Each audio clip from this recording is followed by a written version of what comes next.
अर्थ विभागाच्या तरतुदींवरून महायुतीत जुंपल्याचं पाहायला मिळतंय। अर्थ खात्यांच्या भूमिकेवर भाजप आमदाराचे आरोप सुरू आहेत। महाज्योतीसाठी 526 कोटींची मागणी करण्यात आली आहे, तर तरतूद 100 कोटींची। अर्थ विभाग ओबीसी विरोधी परिणय फुके असं त्यांनी म्हटलंय। तर फुकेंच्या विधानावर राष्ट्रवादी आमदारांनीही आक्षेप घेतलाय। महायुतीत असताना अशी विधानं अयोग्य असल्याचंही त्यांनी म्हटलंय। राष्ट्रवादीच्या आमदारांकडून नाराजी व्यक्त केली गेली आहे। विधान परिषदेत अर्थ विभागाच्या तरतुदींवर महायुतीत जुंपल्याचं पाहायला मिळत असून अर्थ खात्याच्या भूमिकेवर भाजप आमदार परिणय फुकेंनी आरोप केलेले आहेत। महाज्योतीसाठी 526 कोटींची मागणी असताना 100 कोटींची तरतूद करण्यात आली आहे। तसंच तांडा वस्तीसाठी पुरवणी मागणीत कोणतीही तरतूद न केल्यानं फुकेंनी नाराजी व्यक्त केली आहे। अर्थ खातं ओबीसी विरोधी आहे का असा गंभीर आरोप परिणय फुकेंनी विधान परिषदेत केला।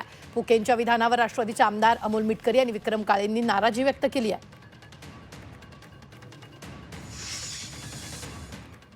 तरतूद ही 297 कोटीची आहे आणि पुरवणी मागण्यामध्ये 526 कोटी रुपयाची मागणी केलेली आहे। पण आज जे आपण जेव्हा बघितलं ते वित्तीय तरतूद त्यात फक्त 100 कोटी रुपयाची केलेली आहे। धनगर समाजासाठी एकूण तरतूद 98 कोटीची केलेली आहे। पुरवणी मागण्यामध्ये 247 कोटीची त्यात मागणी केलेली आहे। पण नुसतं वित्त विभागाने 65 कोटी रुपयाची निधी दिली आहे। तांडा वस्तीमध्ये 175 कोटीची एकूण तरतूद आहे, 343 कोटीची पुरवणी मागणी केली आहे। पण तांडा वस्तीसाठी 0 रुपये, 1 रुपया न देण्याचं काम वित्त विभागाने केलं आहे। परदेशी स्कॉलरशिपचं शिष्यवृत्तीचं जो काम आहे त्यात 2691 कोटीची मागणी केली आहे।